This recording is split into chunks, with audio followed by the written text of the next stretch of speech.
Za politiko sem se odločila relativno pozno, kljub temu, da sem sociologinja in me zanimajo družbeni problemi, predvsem pa njihove dobre rešitve.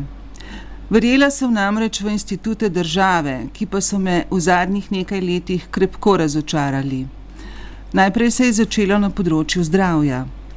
Čeprav sem relativno zdrava oseba ali pa vsaj skrbim za svoje zdravje po najboljših močeh, se zgodi, vsaj ko preskočiš 50. leto, da se zgodi kaj neprijetnega. Tako se je zgodilo tudi meni, najprej s kolenom. Običajna slika ni pokazala kaj prida, razen tistega, kar se v teh letih pričakuje, rahlo obrabo.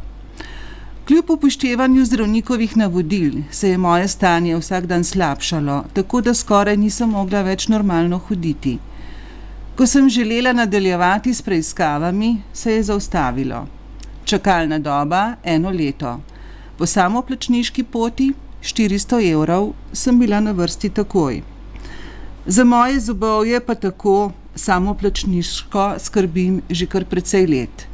Pa tudi ginekološke privatne samoplačniške ordinacije so precej na boljšem glasu kot javne.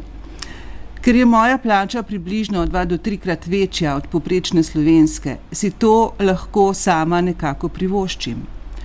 Seveda pa sem še naprej plačnica vseh prispevkov iz moje bruto plače, ker pač tako mora biti. Kaj pa tisti z nižjimi dohodki? Seveda nam je odgovor znan. Pa moje zgodbe še ni konec. Ko smo iskali rešitev za nenadno potrebo po domski oskrbi za mojo obolelo taščo, smo dobili odgovore, ki naj bi problem družbeno rešili čez približno 5 let.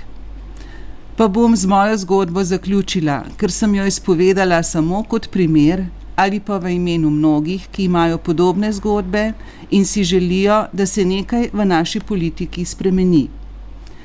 Politika je toliko uspešna, kolikor sliši, vidi in zaznava vse družbene probleme, ki tarajo nas državljane in predlaga pravočasne in dobre rešitve. Politika niso samo velike stvari. Velike stvari so pomembne, ne pa toliko, da se pozabi na malega človeka. Slovenija je še vedno lahko zgodba o uspehu, če se bomo kot družba odločili, da vlagamo več v ljudi, v človeški potencial skozi vse življenjsko obdobje.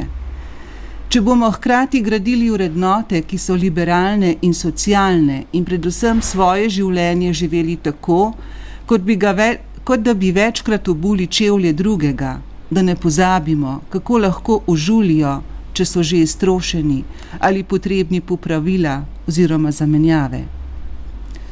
Program LDS me je prepričal, ker je namenjen ljudem.